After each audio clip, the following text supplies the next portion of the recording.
amanat dari Perda ini ketika nanti turun diatur juga dalam peraturan wali kota, maka konsekuensinya adalah harus ada pendataan. Maka juga diatur ada namanya penilik, ada namanya TPA, ada namanya TPT yang itu kemudian nanti menjadi instrumen dalam melakukan penyelenggaraan pembangunan gedung dalam pengawasannya, dalam menindaklanjuti seperti temuan-temuan yang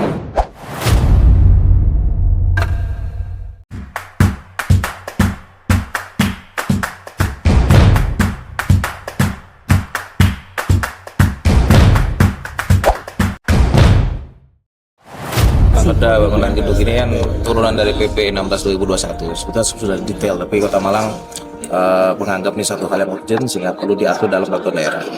Turunannya nanti tetap ada di peraturan wali kota. Jadi pada bangunan gedung ini sebagai landasan. Ada beberapa prinsip untuk melindungi bangunan gedung.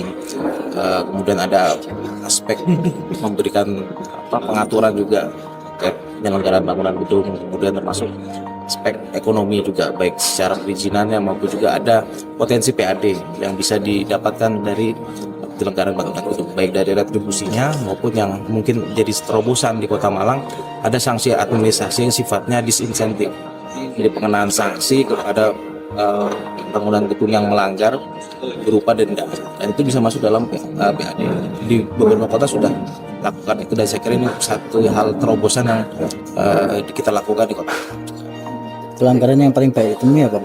Nah, termasuk yang kaitan yang juga menjadi prinsip dari regulasi atau Perda bangunan gedung memperkuat PP 16 2021. Jadi sebetulnya sudah diatur terkait penertiban bangunan yang melanggar, baik secara tata ruang, secara fungsi, itu diatur. Nah, yang menjadi poin penting adalah dengan adanya Perda bangunan gedung ini, bangunan-bangunan yang berada di atas tanah, di atas air, termasuk khususnya di PSU yang itu menjadi sumber masalah di Kota Malang, masalah macet, masalah ketertiban umum, masalah banjir.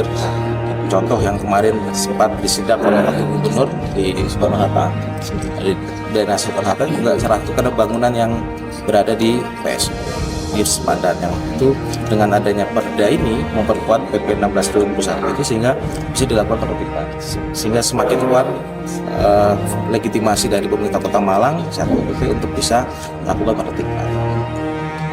Sudah terinventarisir berapa banyak bangunan fasilitas yang ada di PS itu atau? Saya kira itu amanat dari Perda ini ketika nanti turun diatur juga dalam peraturan wali kota, maka konsekuensinya adalah harus ada pendataan. Maka juga diatur ada namanya penilik, ada namanya TPA, ada namanya TPT yang itu kemudian nanti menjadi instrumen dalam melakukan penyelenggaraan bangunan gedung dalam pengawasannya, dalam menindaklanjuti seperti temuan-temuan yang disampaikan masyarakat. Nah, peran masyarakat juga penting, dan itu juga diatur dalam Perda bangunan gedung ini untuk bisa melaporkan, mengadukan bangunan-bangunan yang mungkin melanggar, terindikasi melanggar.